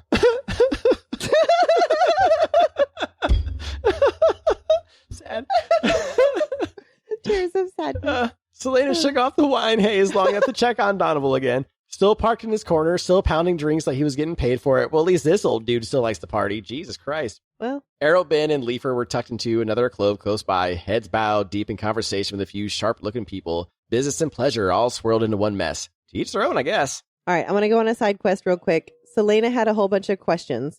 Let's talk about the questions that she keeps asking herself. Just about Leifer. What sort of strength had it taken to accept that assassinating her former husband was the only option left? Or was it weakness? Girl, she was trying to have a conversation with you, right? Like, I think that that's what the brushing the skirt was about. That wasn't a way of her dissing you. I am super confused. You admire her, like you say you admire her, and then you refuse to talk to her when I feel like that was a clear sign like, hey, I want to talk to you. The look of sadness or regret or whatever she gave her, there was something there. Yeah. Leifer's trying to tell her something. Well, yeah. There's definitely some distress there. We don't know why. I don't know why, But there's but I'm definitely suspicious. distress. Oh, Yeah. yeah. Yeah, there's Hey, something there but that she's trying to hint at. Hey, don't be suspicious. Suspicious. Don't be suspicious. Don't be suspicious. Don't be suspicious. Don't be suspicious. Anywho. Anyway, suddenly, bong! It's 3 a.m. Bong! When's the last time that we saw 3 a.m.? Oh, wait. When we wake up. Yep, that's right. That's when we wake up. Oh, you know what? Fuck my life. Anyways, something flickered at the top of the stairs, caught her attention. 4 young men are wearing masks, and they are surveying the crowd. Not just any rich boys either. The masks, the finery, the easy swagger. They are throwing full-on nobility vibes. And the dark-haired ringleader, yeah, she clocked him fast. All right. Well, damn. The masked boys started descending the staircase, and right away, Celaena clocked the situation. The one sticking close to the ringleader had a sword and a whole lot of I don't want to be here energy radiating off of him. Holy shit, we are 100% seeing Kale and Dorian, aren't we? Yes. All right. That's okay. That's I don't think I caught that on the first read through, but definitely when I was doing notes. So Easter egg for us. And for first-time readers, that's like, oh, who are these mysterious people? And they'll probably finally get it once they get to Throne of Glass. Maybe. All right. Well, as she danced, she kept an eye on him. And sure enough, who knows how handsome the dark-haired ringleader was, even with half his face hidden behind a mask. As she danced, she kept an eye on him. And sure enough, their eyes met across the room. She flashed him a playful smile and turned back toward the singers. But yeah, girls switched up her moves. Way more inviting now. Ooh, uh-oh. Some cleavage. Uh-oh, Sam is frowning at her, but she just kind of shrugs at him. What? It took the masked stranger a few minutes to make his way over, but soon she felt a hand slide around her waist. Some party. The stranger with sapphire eyes whispered in her ear. Squeal! Squeal! Shut up. What? I'm supposed to He squeal. asks, that's not you. That's not an orange. Anyways, he asks if she's from Melisande, and she plays it coy. Oh, perhaps. And then he asks her name, and I love what she says. My name is Wind, and Rain, and Bone, and Dust. My name is a snippet of a half-remembered song. He chuckles, a delightful sound. I have no name. I am whoever the keepers of my fate tell me to be. I mean, honestly, she's not lying at that last part. She has all of those names because she has always had, I'm going to call them keepers, holding her fate. Literally. Mm-hmm. She has no real name. She is whoever the keepers of her fate tell her to be. That line. We always give shit to Celaena for being cryptic, and this is some cryptic shit. I'm the wind, I'm the rain, the bone, the dust. I feel like she was just drunk and dancing. Oh, yeah, she's hammered for shit. That's what I'm saying. She's hitting that Molly up. Dude, only somebody mollied up is going to talk like this. But that line from SJM is, Yeah, maybe SJM was mollied up. Who knows, man? Tell me this doesn't sound like somebody mollied up right now. My name is Wind and Rain and Bone and Dust. My name is a snippet of a half-remembered song. He thought it was hilarious, yeah, too. He's probably mollied up, too, because then he replies with, let me call you mine for a dance or two. Girl, what? That is one of those lines, though. Celaena grinned. Hell, the entire internet grinned at that line. I'm still grinning. Certified swoon moment, but just when the magic was getting good, record scratch, skirt. Sam slammed himself between them, practically growling, she's spoken for. Ooh, the tension. Sam ripped the stranger's hand off her wrist like he was ready to throw down on the dance floor, and the stranger's friend, sweet, ever-loyal Kelchip, was immediately behind him, locked and loaded. Kelchip? Celaena grabbed Sam's elbow. Enough, she warned him. The masked stranger simply gives Sam a once-over, held up his hands and said, my bad, and walked away. Not without tossing her a cheeky little wink, though. Celaena whirled on Sam, livid. What the hell was that for? Sam threw down the lamest excuse ever. You're drunk and he knew it. Oh, okay. Cool story, bro. Celaena just shot back a flat. So? And right on cue, someone slammed into her from behind. Sam caught her around the waist before she could crash on the floor. Yeah, she'd probably thank him for that in the morning. But right now, nope. No gratitude. No mercy. Just because they were working together didn't mean she needed rescuing every 5 minutes. His hands lingered a little too long on her waist, and she stiffened. I bet something on his stiffened, too.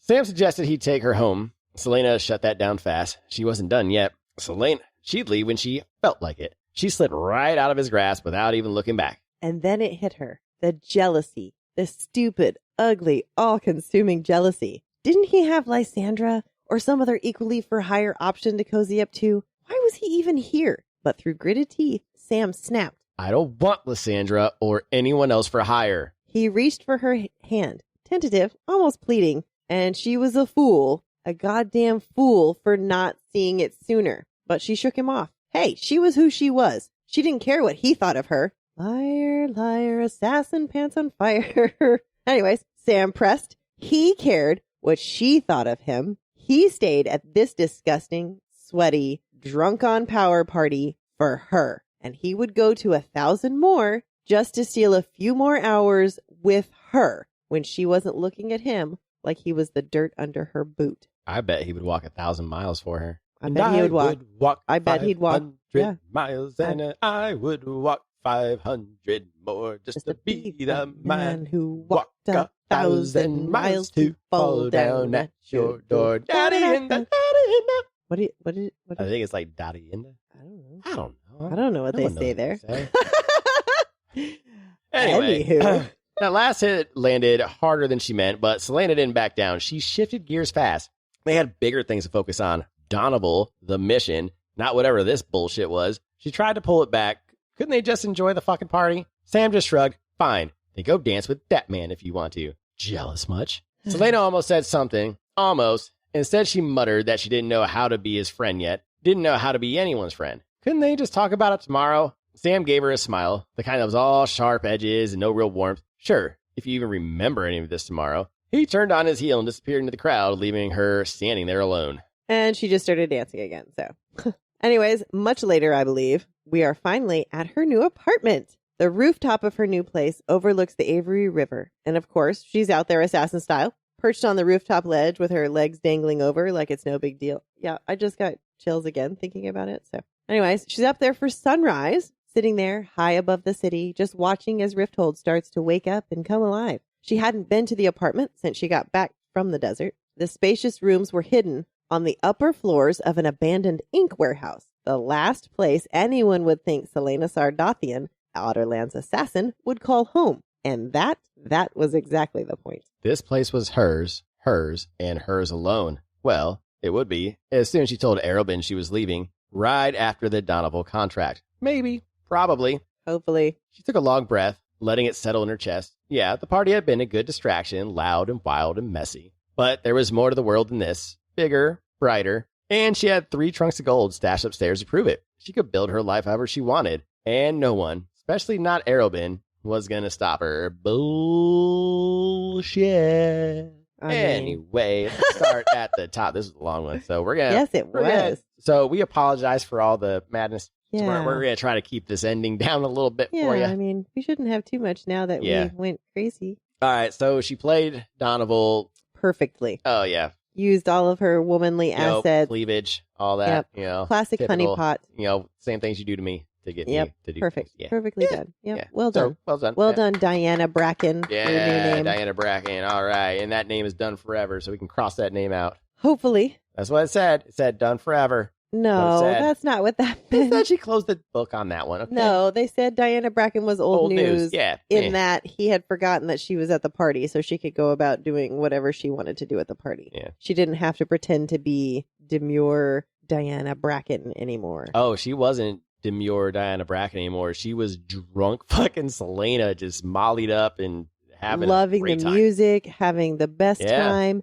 And then we meet Kale and Dorian for the first time. I sure as shit did not catch that the first time we read this through. It was the sapphire eyes, and then the way she talked about Kale when he came down the stairs, or the person with him that came down the stairs. I was like, wait a minute. That sounds like grumpy ass Kale Chip is who that sounds like. Hell yeah, it's grumpy ass Kale Chip. Yeah. I mean, I should have videoed me jumping up and down out of my chair at you, because I feel like I kept jumping up and down at that part going, wait a minute, that's who this is. Oh my God, this is when she first meets them. Yeah. I don't recall that she mentions this at all. No, in she Throne doesn't. of Glass. Well, probably because she wrote Throne of Glass first, remember? So, of course, this that has not stopped her from doing anything crosswise. I know, but I'm still saying, this is the afterthought. Maybe. It is, and there's nothing wrong with that. I'm going to laugh if she comes back and is like, no, man, I put it right here. I really do not remember any mention in Throne of Glass. Me neither. About any party like this. If someone remembers this,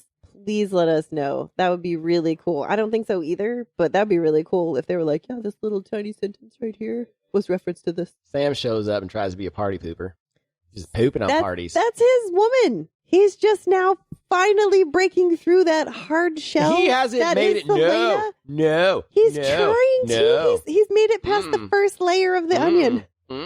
He has not put a stamp on that yet. She is a free woman still. No, I agree. Let her have her fun. She definitely is. However, he's let him have a chance. He hasn't even had a chance. Still. I feel bad for Sam. I don't feel bad for Sam. Let Celaena live her life. Dude, she just went through hell for 3 months. The only party she had was a silent party where people danced to no music. Now she finally has some music and she's like, let herself be free. Let the girl dance, man. Sam's quit being a bitch. I mean, that's fair. And Sam didn't dance with her anyways. Dancing with a stranger does not mean she's going to go sleep with him. Well, that and Sam didn't dance with her. So, Sam, what are you doing? And we both know, and Sam should know, a drunk Celaena is still going to kick anybody's ass at any time, especially those two. Yeah, for sure. Yeah. So I don't know what he's worried about. He's just jealous. This is just jealousy. So, Sam, he's being jealous. This is all going to lead up to Endovier, most likely. Yes. I assume that that's what the next novella is about, right? Yeah. It's got to be. And the Empire. Oh, yeah, it's 100%. Yeah. But anyway, you mentioned Kiefer Sutherland. Leifer Bardingale. That person. Yes. And I think you're right that she is trying to get Celaena's attention. I think she knows that she's going to be betrayed by Arobynn and she's trying to tell her. This is I'm going to put on my tinfoil hat. I'm going to do it. How big is it? I'm not sure. But it's literally 180 of everything we're being told. So 180? Yeah. That's a big hat. That's what I'm saying. So it's 180 of what we're being told. So I think that the paperwork that Donoval has is the people who are part of the slave trade. Okay. Who are for it. They want him dead. To hide it? To hide it. Yes. He is trying to blackmail them. So it's the opposite. Yeah. I think it's the opposite. Okay. I think Leifer and Arobynn are in it together to... Come on. I mean, that's too coincidental. Oh, yeah. I mean, how are you going to want to buy slaves at one point and now be against the slave trade? Now, 3 months later, you're against the slave trade? Yeah. Give me a fucking break. Yeah, you piece of shit. Yeah, I'm not buying that for fucking nothing. Gifts. So I think that Leifer... man. But real quick. This is a total setup. It is. And this line at the end, where she feels safe at home, in her little thing, and she's like, "Oh, that line, no one's gonna stop her." That right there is foreshadowing, right there. Especially not Arobynn. Yeah, that's foreshadowing. Arobynn's gonna stop her. Well, we already know that she goes the Endovier. See, that's the thing. I don't regret not reading this first, but for somebody who is reading this first, they don't know that she ever goes to Endovier. They don't know Sam dies. Nope. And that's why I'm trying to figure out how reading this third or fourth is supposed to be the most romantic. Is what they're calling it. Is that what they call it, or the most emotional impactful? And romantic? Yeah. Well, romantic and emotionally impactful are two different things. But I'm wondering, how is it more emotional to not know when Sam dies and then he dies? I feel like that'd be more emotional not knowing, right? I mean, it's still gonna be emotional for us, but it'd be more emotional knowing that Sam dies, like not knowing. Sorry. Same with her going to Endovier and being betrayed. Like, I don't know. I feel like after this book, we need to have like an entire live about it and like gather people to argue. Oh yeah, I'm down. Like, okay. I do want to have an actual live and have a debate first and have versus third. There you go. We can have a debate live and have people on the side for reading it first and people on the side for reading it either third or fourth.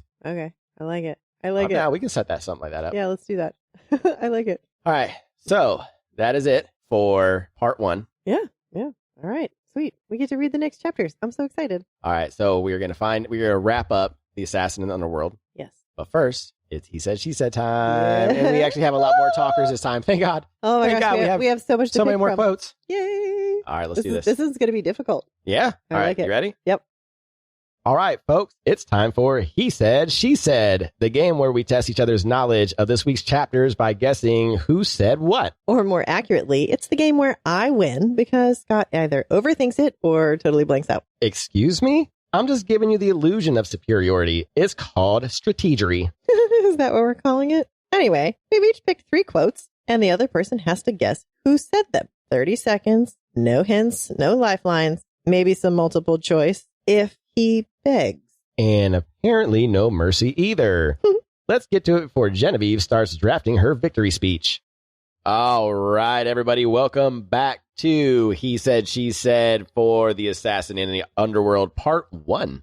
Yes, I'm so excited. There was a lot to choose from in these chapters. Yeah, finally, more than just 2 people talking. There were a lot of people talking, so this one's going to be difficult, I think. Hey, and at least no sign language this time. Yeah, thank you for that. Thankfully. I don't need you signing at me off to the side anymore. All right, hit me with your easy one. All right. We're not washing our hands in blood tonight. I think I should have already switched my easy and medium. God damn it. And here we go. And we've begun. No.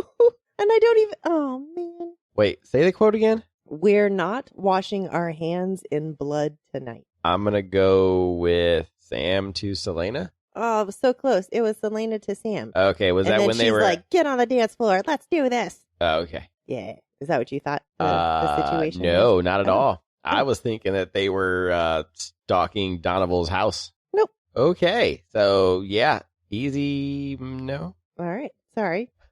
Yeah. No. Yeah. All right. Well, let's hear your easy then, please. All right, you ready? Yes. My bidding is in 6 days. They expect me to break all the records. Oh, it's supposed to be like that? Oh my God. Oh my God. What week is this? I don't know. I thought that was too easy. That's the point. Remember, Okay. only one person is supposed to be the obvious answer for the easy ones. We gotta write this down or something. Like, I need a cheat sheet on the bottom of... How? I'll do it on my own paper, but I'm gonna need you to give me the parameters so that I write them down. How is this possible right now? I don't know. I thought I did a good... Bree. Bree. Help. Oh, gosh. I don't even know that this one's any good then. Okay, good. We'll just All right, go so for the it. medium. Well, I thought you'd be Tanner. Okay, that's better. So would that have been an easy one? No, that's a good medium one. Okay. Because that could be a few people. Because obviously it's to Celaena. Because anyone who's been tan has gone to the desert. Okay. So Okay, that makes sense. that would just be a few people that would probably say something like that to her. So good medium. I'm going to say that one is Sam to Celaena. No, that is Arobynn. Okay, so that would have been my other choice. So that's a good one there. So that's a good Okay. medium. Okay. All right. Because the other person that could possibly have said that maybe Lysandra, but she would have said it like snarkingly. And you think I would have portrayed that?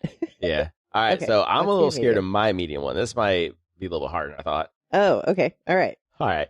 Close, but not quite the same, is it? No, that's a good one. Okay. Because I feel like that was a very poignant moment. Yeah. And I was there. I was feeling in my feels during that part. So that was Sam to Celaena after she was trying to play the music. But do you feel like that was too easy for a medium one? Like, was that just spot on, already Sam obvious? No. Okay. I don't think so. All right. Because it could have been, well, nobody else was listening, but I don't know.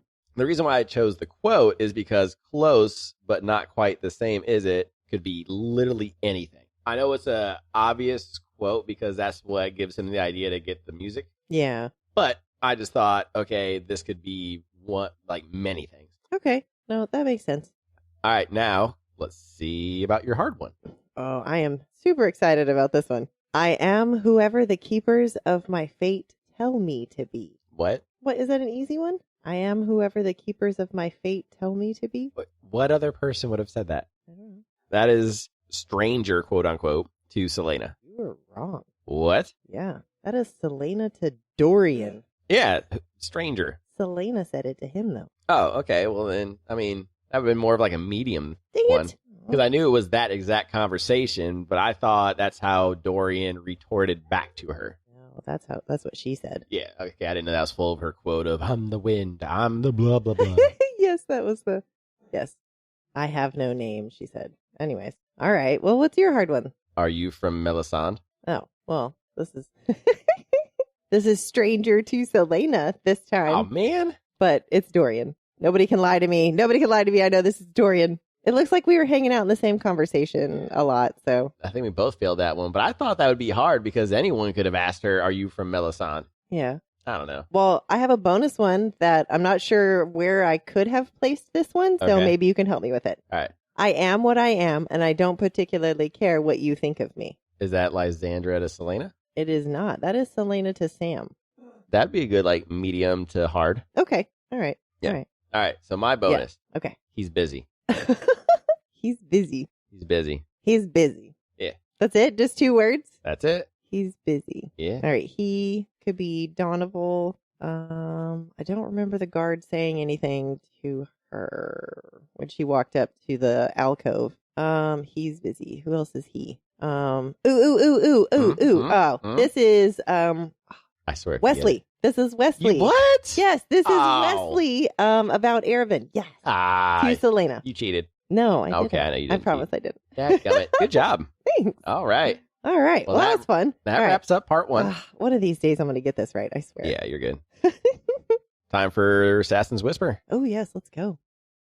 Welcome, seekers of secrets, to Assassin's Whisper. I am Obsidian, sharp as a blade, clever as a riddle, and never where you expect me.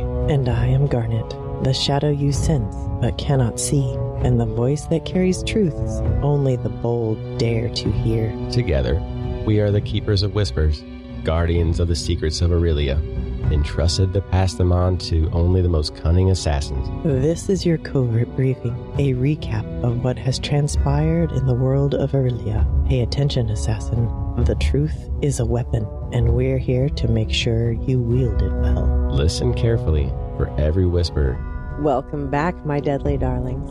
The whispers have been waiting for you. Celaena's back in Rifthold, but nothing is as she left it. Arobynn's playing the long game, draping her in apologies, gifts galore, and promises stitched with lies. He says he's sorry. He says he's changed, but gifts can't scrub the blood from their history, and some wounds still burn beneath the glitter. And speaking of burning, Rifthold streets are humming with darker plans. The slave trade road looms, with Arobynn ready to use Celaena like a blade against it, or so he says.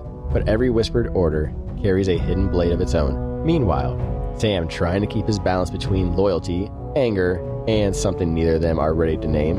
And Lysandra? Yeah, she's still weaving her own webs. But not everything's poison. At the theater, Celaena finds a moment of real magic.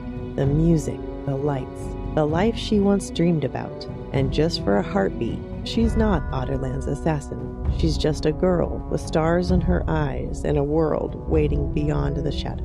Yet dreams are fragile things. The closer she stands to Sam, the more the cracks in her walls start to show. Big feelings crash in, wild and raw, leaving her rattled and running. Because even when you want something, it's terrifying to admit it might want you back.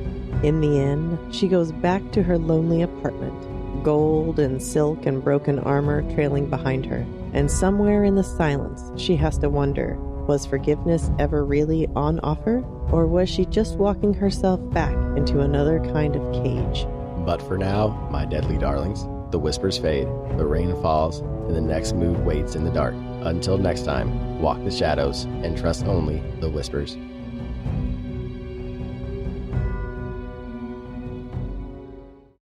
Thanks for joining us for this episode of Booked for Two. Don't forget to subscribe and leave a review to help other book lovers find the show. Follow us on socials at Booked for Two Podcast for behind-the-scenes content, updates, and sneak peeks. We'll also post next week's chapters every Sunday, so you can read along. Join us on our live Q&A every Wednesday at 7:30 p.m. Central on TikTok. We'll answer your burning questions, react to your theories, and occasionally overshare our book-related emotional damage. Want even more chaos? Join our Discord. The link's in our bio. Come hang out, chat books, and get early access to exclusive content. Finally, don't forget to grab your stickers and bookmarks at bookfor2.com. Until next time, keep turning the page.